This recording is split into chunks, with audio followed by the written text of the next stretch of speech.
आता सुरू करूया वेगवान स्वरूपातल्या बातम्या। मुंबईमध्ये सकाळी ढगाळ वातावरण होतं तरी दुपारी आणि रात्री उकाड्याचा त्रास नागरिकांना झालाच। गुरुवार आणि शुक्रवार शहरात उष्ण आणि दमट वातावरण राहण्याची शक्यता हवामान विभागानं वर्तवली आहे। गोंदिया जिल्ह्यात धान उत्पादक शेतकऱ्यांच्या विविध मागण्यांकरता आंदोलन तीव्र होत आहे। धान पिकाला बोनस, थकीत चुकारे आणि खरेदीचं उद्दिष्ट वाढवण्याच्या मागण्यांकरता अन्नदाता धान उत्पादक शेतकरी संघटनेचे अर्जुनी मोरगाव इथं गेल्या 7 दिवसांपासून साखळी उपोषण सुरू आहे।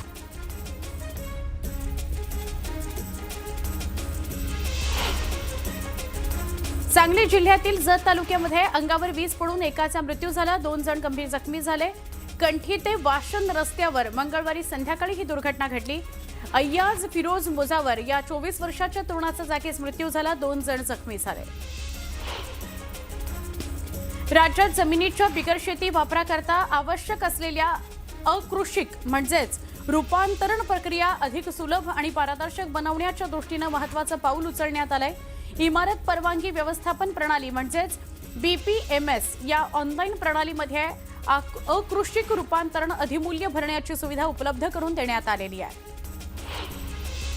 मुंबई पुणे द्रुतगती महामार्गावर शुक्रवारी आणि गुरुवारी वाहतूक ब्लॉक घेण्यात येणार आहे। महाराष्ट्र राज्य रस्ते विकास महामंडळानं गुरुवार 23 एप्रिल आणि शुक्रवार 24 एप्रिलला काही कामं हाती घेण्याचा निर्णय घेतलेला आहे। या कामांकरता महामार्ग दुपारी 3 तासांकरता पूर्णपणे बंद ठेवण्यात येणार आहे। बालकांच्या मोफत आणि सक्तीच्या शिक्षण सहाय्यक कायद्याअंतर्गत राबवण्यात येत असलेल्या प्रवेश प्रक्रियेला राज्यभरातून अल्प प्रतिसाद मिळालाय। निवड यादीमध्ये 1,05,811 विद्यार्थ्यांना प्रवेशाची संधी मिळाली होती, मात्र आतापर्यंत फक्त 43,662 विद्यार्थ्यांनीच शाळेत प्रवेश घेतलेला आहे। त्यामुळे निवड झालेल्या विद्यार्थ्यांपेक्षा निम्म्याहून कमी विद्यार्थ्यांनीच आतापर्यंत प्रवेश घेतलेला आहे। मुंबई महापालिकेने 2025-26 मध्ये विक्रमी मालमत्ता कर संकलन केला। संपूर्ण मुंबईतून 7,610 कोटी रुपये मालमत्ता कर जमा झाला। त्यातही अंधेरी पूर्व परिसराचा समावेश असलेल्या के पूर्व या विभागानं सर्वाधिक 719 कोटी रुपये महसूल महापालिकेला मिळवून दिला। गेल्या काही वर्षात अंधेरी पूर्व परिसरानं सर्वाधिक मालमत्ता कर महापालिकेच्या तिजोरीत जमा करण्याचा आपला विक्रम कायम ठेवलाय। म्हाडाच्या मुंबई मंडळानं एकीकडे विक्री वाचून धूळ खात पडलेल्या घरांची विक्री प्रथम येणाऱ्यास प्रथम प्राधान्य तत्वानं करण्याची प्रक्रिया सुरू केली आहे। पण प्रथम प्राधान्य आणि सोडतीतील घरं सर्वसामान्यांना परवडणारीच नाही आहेत, त्यामुळे अपेक्षित प्रतिसाद मिळत नसल्याचं चित्र आहे। आता प्रथम प्राधान्यासह सोडतीतील घरांच्या किमती कमी करण्याचे संकेत मुंबई मंडळानं दिले आहेत। मेट्रो रेल्वे स्थानक परिसरासह मुंबईतील गल्ली बोळामध्ये आणि टेकडीवरील प्रवाशांसाठी बेस्ट उपक्रमानं साध्या सीएनजी 500 मिनी बस भाडे तत्वावर घेण्याचा निर्णय घेतलेला आहे। मात्र भाडे तत्वावरील गाड्यांच्या देखभाल दुरुस्तीचा अभाव पाहता स्वमालकीच्या बस घेण्याची मागणी बेस्ट समितीतील सत्ताधारी आणि विरोधी पक्षाच्या सदस्यांनी केली आहे। मुंबईहून पुणे द्रुतगती मार्गावर अतिजलद केवळ 30 मिनिटांमध्ये पोहोचता यावं याकरता मुंबई महानगर प्रदेश विकास प्राधिकरणानं अटल सेतू उन्नत मार्गानं मुंबई पुणे द्रुतगती महामार्गाला जोडण्याचं काम हाती घेतलेलं आहे। सुमारे 7.35 किलोमीटर लांबीच्या या उन्नत मार्गाच्या कामाला वेग आलेला आहे। या कामातील महत्त्वाचे टप्पे पूर्ण करण्यात येत आहेत। आतापर्यंत 143 ठिकाणी पाया उभारणीचं तर 141 ठिकाणी गर्डर उभारणीचं काम पूर्ण झालेलं आहे। वडाळा ठाणे कासार वडवली मेट्रो 4 मार्गिकेतील मुलुंड अपघात प्रकरणामध्ये सल्लागार कंपनी DBHILL LLBGची हकालपट्टी करण्यात आलेली आहे। त्यांचा करार रद्द करून त्यांना काळ्या यादीत टाकण्यात आलेलं होतं, मात्र सल्लागाराला पुन्हा अभय देण्यात आलेलं आहे। मेट्रो 4 मार्गिकेवर सल्लागार म्हणून या कंपनीवर शिक्कामोर्तब झालेला आहे। तीव्र उन्हामुळे ठाणे शहरामध्ये पाणी वापर वाढला। धरणांमधील पाणी साठा दिवसेंदिवस कमी होतोय। हा साठा जून महिन्यापर्यंत टिकवण्याकरता ठाणे महापालिका प्रशासनानं महत्त्वाचा निर्णय घेतला। ठाण्यात सर्व्हिस सेंटरमध्ये वाहन धुलाईला 10 जूनपर्यंत बंदी घालण्यात आलेली आहे। या आदेशाचं उल्लंघन करणाऱ्यांवर दंडात्मक कारवाई करण्यात येणार आहे। ठाणे महापालिका क्षेत्राला पाणी पुरवठा करणाऱ्या महाराष्ट्र औद्योगिक विकास महामंडळाकडून जलवाहिनी दुरुस्तीचं काम हाती घेण्यात येणार आहे। या कामामुळे MIDC कडून मुंब्रा, दिवा, कळवा यासह वागळे इस्टेट तसंच कोळशेत भागातील काही भागांचा पाणी पुरवठा 24 तासांकरता बंद ठेवण्यात येणार आहे। गुरुवार 23 एप्रिलला हा पाणी पुरवठा बंद राहणार आहे। या बंदमुळे नागरिकांना पाणी टंचाईचा सामना करावा लागण्याची शक्यता आहे।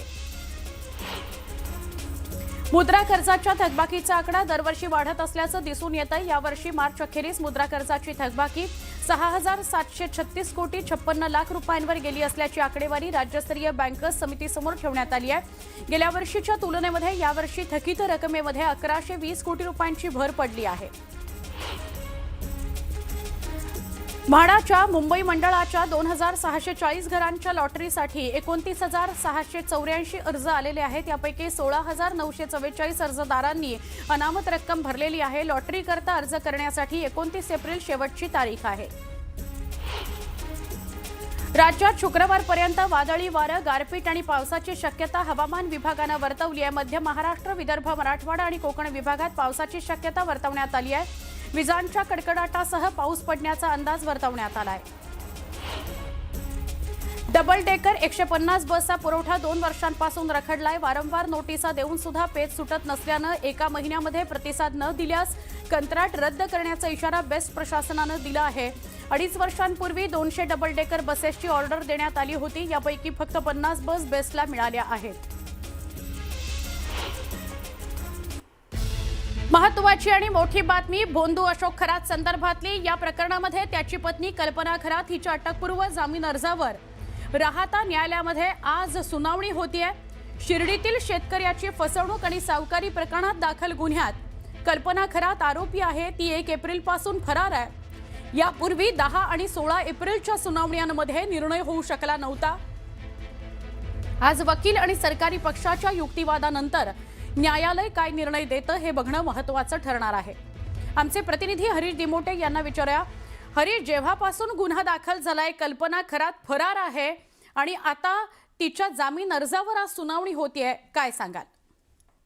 नक्की सुवर्ण, आपण जर बघितलं तर हा भोंदू अशोक खरात जेव्हा महिलांच्या लैंगिक शोषण प्रकरणामध्ये अटकेत गेला त्यानंतर शिर्डीमध्ये देखील त्याच्यावरती आणि त्याच्या पत्नीवरती एका शेतकऱ्याची फसवणूक आणि सावकारीचा गुन्हा 31 मार्च रोजी दाखल झालेला होता आणि तेव्हापासून ही जी कल्पना खरात आहे ती फरार आहे आणि अटकपूर्व जामिनासाठी त्यांनी 4 एप्रिलला अर्जही केला होता। त्याची सुनावणी 10 एप्रिलला झाली।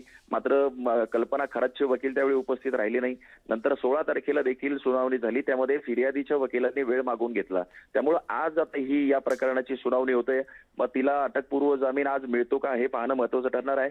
सरकारी पक्ष आपली बाजू मांडेल, त्यानंतर फिर्यादीचा वकील आणि आरोपीचे वकील अशा तिघांच्या युक्तिवादानंतर राहता न्यायालय काय निर्णय देतं हे पाहणं महत्त्वाचं ठरणार आहे। अगदी बरोबर हरीश, धन्यवाद आपण माहिती दिलीत त्याबद्दल।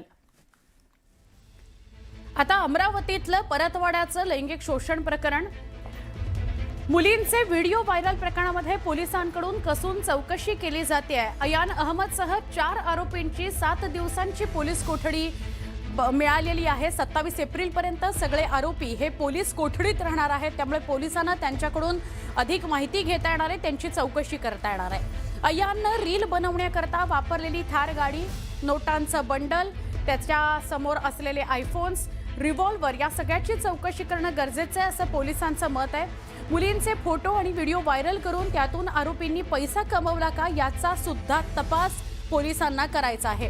8 आरोपींचे 11 खात्यांचे बँक स्टेटमेंट्स पोलिसांजवळ आहेत। या बँक खात्यांमध्ये आलेल्या पैशांची चौकशी करणं गरजेचं आहे। आरोपींच्या मोबाईलमधील रिकव्हर झालेला आणि फॉरेन्सिक लॅबमधून तपासणी करून आलेला डेटा आरोपींच्या समक्ष तपासणं, समोरासमोर त्याचं क्रॉस चेकिंग करणं गरजेचं आहे। पोलीस कोठडी मिळालेले आरोपी अयान अहमद तन्वीर, अहमद उजैर खान इकबाल खान, मोहम्मद साद, मोहम्मद साबिर तरवेज खान, तस्लीम खान। आमचे प्रतिनिधी संजय यांना विचारूया। संजय, काय सांगाल? अपडेट, रोज नवनव्या गोष्टी समोर येत आहेत याही प्रकरणात। निश्चितच संपूर्ण महाराष्ट्राला हादरवून सोडणाऱ्या परतवाडा येथील हे मुलींचे लैंगिक शोषण आणि व्हिडिओ प्रकरणच्या या प्रकरणामध्ये आता नवनवीन खुलासे जे पुढे येत आहे। काल आरोपींची जवळपास 7 दिवसाची पोलीस कोठडी आहे ती संपणार होती आणि त्यानंतर पोलिसांनी त्यांना अचलपूरच्या न्यायालयात हजर केलं। त्यावेळी आरोपींचे जे सरकारी वकील आहेत धनराज नावाचे आणि जे पोलीस निरीक्षक आहेत सुरेश मस्के यांनी न्यायालयासमक्ष सांगितलं की अयानने जी रील्स वापरण्यासाठी बनवलेली जी थार गाडी आहे त्या थारमध्ये जो नोटाचे बंडल आढळलेले होते, आयफोन आढळलेले होते आणि रिव्हॉल्वर दिसत होती. हा रिव्हॉल्वरचा शोध घेणे गरजेचं आहे. ती असली आहे की नकली आहे, नकली असेल तर ती कुठून आणली, कशासाठी आणली, त्या संपूर्ण बाबी तपासात घेणे गरजेचं आहे. सोबतच या मुलींचे जे फोटो आणि व्हिडिओ जे व्हायरल झालेले आहे ती एखाद्या पॉर्न साईटवर टाकून आरोपींनी यामधून पैसा तर कमवला नाही ना, ही देखील पोलिसांना शंका येते. त्यामुळं पोलीस या आरोपींचे आठही आरोपींचे बँकेचे स्टेटमेंट जे आहे ते स्टेटमेंट पोलिसांकडे आलेले आहे. ते स्टेटमेंट तपासणे गरजेचे आहे. सोबतच आरोपींकडून आतापर्यंत जवळपास 8 मोबाईल जप्त करण्यात आले. त्यापैकी 5 मोबाईल जे आहे ते फॉरेन्सिक लॅबमध्ये डाटा रिकव्हरीसाठी पाठवण्यात आलेले होते आणि इतरही मोबाईल डाटा रिकव्हरीसाठी पाठवण्यात आलेले आहे. लॅपटॉप आहे, हार्ड डिस्क आहे, पेनड्राईव्ह आहे, हे सगळं जे आहे ते फॉरेन्सिक लॅबमधून तपासण्यात आलेले आहे. त्यामुळं या जो डाटा जो रिकव्हर झालेला डाटा आहे आणि फॉरेन्सिक लॅबमधून तपासणी करून आलेला डाटा आहे, हा डाटा आणि या डाटातले जे काही फोटो असेल, व्हिडिओ असेल, तो आरोपी समक्ष तपासणे गरजेचे असल्याची बाजू जी आहे सरकारी वकील आणि जे आरोपी पोलीस निरीक्षक जे सुरेश मस्के यांनी न्यायालयात भक्कमपणे मांडली आणि याच आधारे अचलपूर येथील जिल्हा व सत्र न्यायालयाने या 4ही आरोपींचा जो PCR आहे 7 दिवसापर्यंत म्हणजे पुढच्या या 27 एप्रिल पर्यंत वाढवून देण्यात आलेला आहे. त्यामुळे 27 एप्रिल पर्यंत आरोपींकडून आणखी काय काय गोष्टी निष्पन्न होते ते पाहावं लागणार आहे. आतापर्यंत या प्रकरणात एकूण 8 मुली आणि आणखी एका मुलीची वाढ झालेली आहे. 16 वर्षीय मुलीच्या आईने बरोबर संजय, म्हणजे 27 तारखेपर्यंत अजून खूप महत्वाची माहिती हाती लागू शकते. धन्यवाद माहिती दिल्याबद्दल.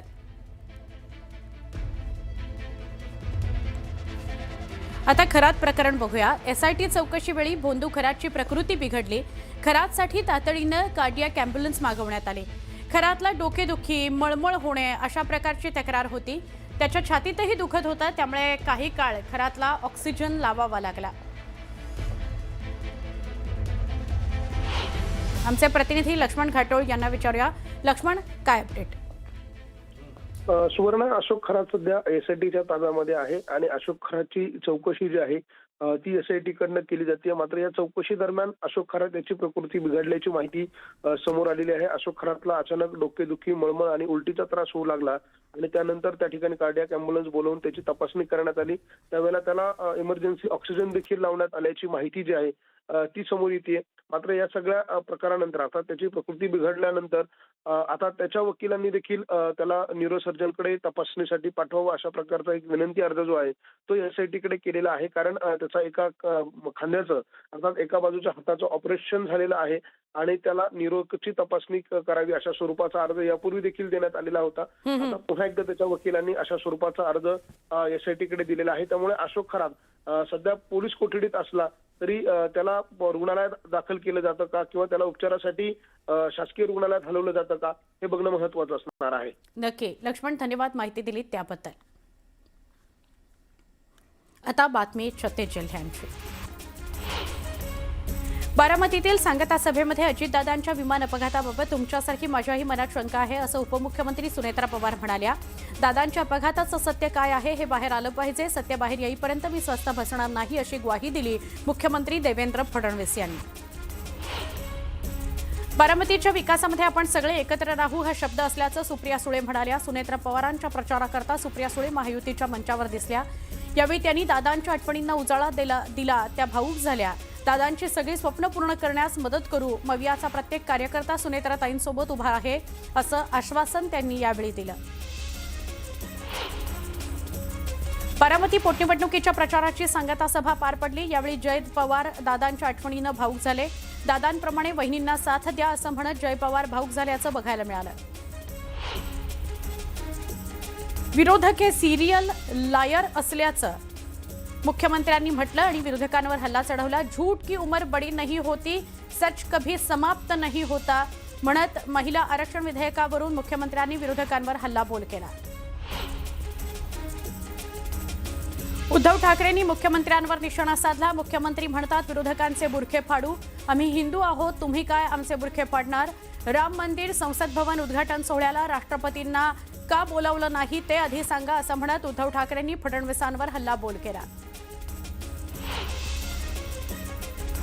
लोकशाही खरंच जिवंत आहे का याचा विचार करा. बंगालच्या वाघिणीला हरवण्याकरता 2 लाख CRPFचे जवान तैनात करण्यात आले. जिंकण्याची अवकात नाही म्हणून सीबीआय ईडी मैदानात उतरवतात असं म्हणत उद्धव ठाकरेंनी सत्ताधाऱ्यांवर निशाणा साधला. मुख्यमंत्र्यांनी विरोधकांना दिलेल्या चॅलेंजवर संजय राऊतांनी टोला लगावला. मुख्यमंत्र्यांचा स्तर कुठला ते कळवायला पाहिजे, मुख्यमंत्र्यांचा स्तर कुणी काढू नये असं म्हणत पंकजा मुंडेंनी राऊतांना प्रत्युत्तर दिलं. कराड दक्षिण मतदारसंघात स्वर्गीय विलासराव पाटील उंडाळकर काका यांच्या स्मरणार्थ काका सृष्टी उभारण्यात येणार आहे. ते सलग 7 वेळा काँग्रेसचे आमदार राहिले आहेत. या काका सृष्टीकरता उपलब्ध जागेची पाहणी पर्यटन मंत्री शंभूराज देसाई यांनी केली. पोलीस अधीक्षक तुषार दोशी पुन्हा वादात सापडल्यात. बदलीच्या दिवशीच त्यांनी जिल्ह्यातील 6 ते 7 पोलीस अधिकाऱ्यांच्या नियमबाह्य बदल्या केल्याची बाब समोर आली आहे. याबाबत शिवसैनिकांनी दोषींवर आरोप केलेले आहेत. या प्रकरणी राज्याच्या पोलीस महासंचालकांकडे लेखी तक्रार करणार आहोत. उपमुख्यमंत्री एकनाथ शिंदे यांच्याकडेही निवेदन देण्यात आलेलं आहे.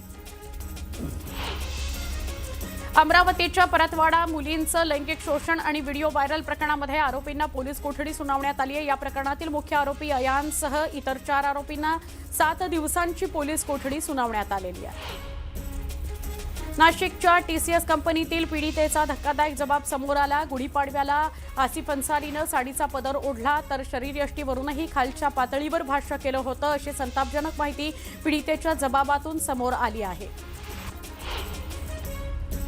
समता पतसंस्थेतील 45 खातेदारांची पोलिसांकडून चौकशी करण्यात आली. पतसंस्थेतील खाती खातेदारांनी उघडली नसल्याचं या चौकशीतून उघड झालंय. मात्र शिर्डी पोलिसांनी अद्याप पतसंस्थेवर कारवाई केली नाही. भोंदू अशोक खरात प्रकरणामध्ये समता पतसंस्था चौकशीच्या फेऱ्यात अडकली आहे. कोपरगाव इथं अनेक खातेदारांची कागदपत्र एका गोडाऊनमध्ये आढळली आहेत. भोंदूनं उघडलेल्या बनावट खात्यांसंदर्भात सध्या समता पतसंस्थेची ईडी आणि पोलीस चौकशी सुरू आहे. समता नागरी सहकारी पतसंस्थेकडून गोडाऊनमधील कागदपत्रांबाबत अधिकृत खुलासा करण्यात आला. पूर परिस्थितीच्या धोक्यामुळे महत्त्वाचे रेकॉर्ड सुरक्षित ठिकाणी हलवण्यात आल्यानं संस्थेनं स्पष्टीकरण दिलं. सगळे कागदपत्र स्कॅन करून सॉफ्टवेअरमध्येही जतन केल्याचा दावा करण्यात येतोय. गोडाऊनमध्ये कोणतेही आक्षेपार्ह साहित्य नसल्याचं सांगत अफवांवर विश्वास ठेवू नका असं आवाहन करण्यात आलंय. भोंदू अशोक खरातचं ठाणे करेक्शन समोर आलंय. महेश अहेर हा माजी अधिकारी अशोक खरातचा भक्त असल्याची माहिती समोर आली आहे. एका महिलेवरून खरात आणि अहेरनं लिंबू फिरवल्याचा प्रकार उघड झालाय.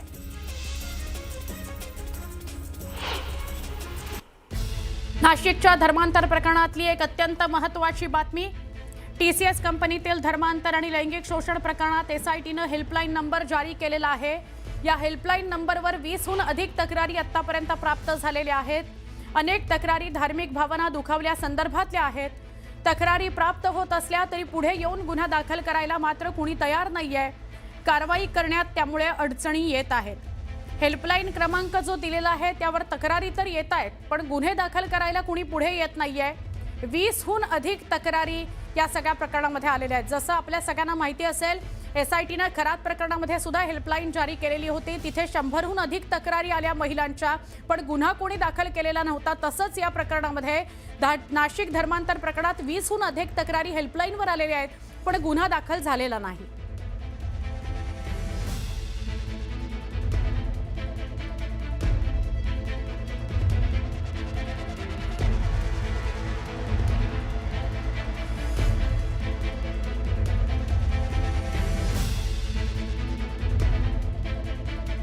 आपण अधिक माहिती घेऊया आमचे प्रतिनिधी लक्ष्मण घाटोळ यांच्याकडून. लक्ष्मण, काय अधिक माहिती या हेल्पलाईन संदर्भात?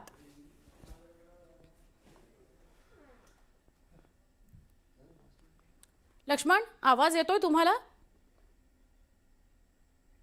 लक्ष्मण यांच्याशी आपला संपर्क तुटलेला आहे. लक्ष्मण आपल्याला काही वेळानं या संदर्भात अधिक सांगू शकतील की हेल्पलाईन संदर्भात अजून काय काय अपडेट येत आहे? आता भोंदू अशोक खरात संदर्भातली एक महत्त्वाची माहिती. या प्रकरणाच्या तपासाला आणखी वेग आलेला आहे. नाशिकच्या एका मोठ्या हॉटेल व्यावसायिकाची 6 तास खरात प्रकरणामध्ये चौकशी करण्यात आली आहे. आर्थिक संबंधांची एसआयटी कडून सखोल तपासणी होते, चौकशी होते. या दोघांमध्ये काही जमीन व्यवहार झाले होते का, त्यातून आर्थिक काही देवाणघेवाण झाली होती का, याची चौकशी सध्या केली जाते. 6 तास या व्यावसायिकाची चौकशी झालेली आहे.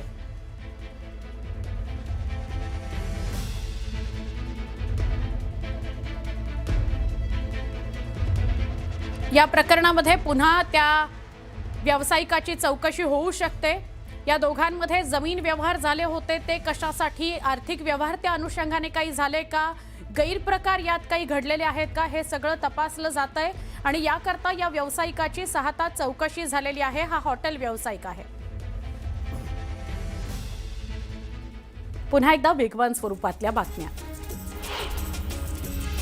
मुंबईमध्ये आज पाणीपुरवठा खंडित आहे. महापालिकेतर्फे शिवडी परिसरातील भंडारवाडा टेकडी जलाशय वाहिनीवर बटरफ्लाय वॉल बसवण्याचं महत्त्वाचं काम हाती घेण्यात आलंय. त्यामुळे 18 तास पाणीपुरवठ्यावर परिणाम होणार आहे. बेस्ट तिकिटासाठी आणखी एक डिजिटल प्रणाली सुरू होणार आहे. आता मोबाईल QRद्वारे तिकीट मिळणार आहे. त्यामुळे तिकीट खरेदी प्रक्रिया अधिक सोपी होणार आहे. खर्डी ते उंबरमाळी दरम्यान रेल्वे रुळालगतच्या सुक्या गवताला संध्याकाळी आग लागली. घटनेनंतर रेल्वेच्या अभियांत्रिकी कर्मचाऱ्यांनी तातडीनं घटनास्थळी धाव घेतली आणि आग पूर्णपणे आटोक्यात आणली. या घटनेमध्ये रेल्वे रूळ, सिग्नल यंत्रणा आणि मालमत्तेचं कोणतंही नुकसान झालेलं नाही. मुंबई महापालिकेच्या सभागृहामध्ये नवीन ध्वनी यंत्रणा बसवण्यात मंजुरी देण्यात आलेली आहे. यासाठी 1,01,53,000 रुपयांचा खर्च प्रस्तावित आहे. 2015 मध्ये बसवलेली जुनी यंत्रणा जीर्ण झाल्यानं सभागृहातील आवाज स्पष्ट ऐकू येत नसल्यानं यंत्रणा बसवण्यात येणार आहे. अखिल भारतीय नवोदित मराठी साहित्य संमेलनाच्या अध्यक्षपदी साहित्यिक डॉक्टर नंदकुमार राऊत यांची निवड करण्यात आली आहे. साहित्य परिषदेचे राष्ट्रीय अध्यक्ष डॉक्टर शरद गोरे यांनी निवडीचं पत्र दिलं आहे. माणदेशी ग्रामीण शब्दशैलीतील त्यांचे दौशाड हे आत्मकथन प्रचंड लोकप्रिय आहे. भुसावळ रेल्वे विभागामध्ये 23 एप्रिलला ब्लॉकमुळे रेल्वे प्रवाशांना फटका बसणार आहे. पारस, गायगाव, अकोला या दरम्यान अप आणि डाऊन मार्गावर ऑटोमॅटिक ब्लॉक सेक्शनच्या कामासाठी नॉन इंटरलॉकिंगचा ब्लॉक घेण्यात आलाय. त्यामुळे भुसावळ, वर्धा आणि भुसावळ बडनेरा मेमो गाड्यांच्या अपडाऊन फेऱ्या रद्द करण्यात आलेल्या आहेत. वर्ध्याच्या आर्वीमध्ये जिनिंगला आग लागल्याची घटना घडली आहे. सरकी आणि ढेप आगीच्या भक्ष्यस्थानी होत्या. या आगीत जीवितहानी झालेली नाही.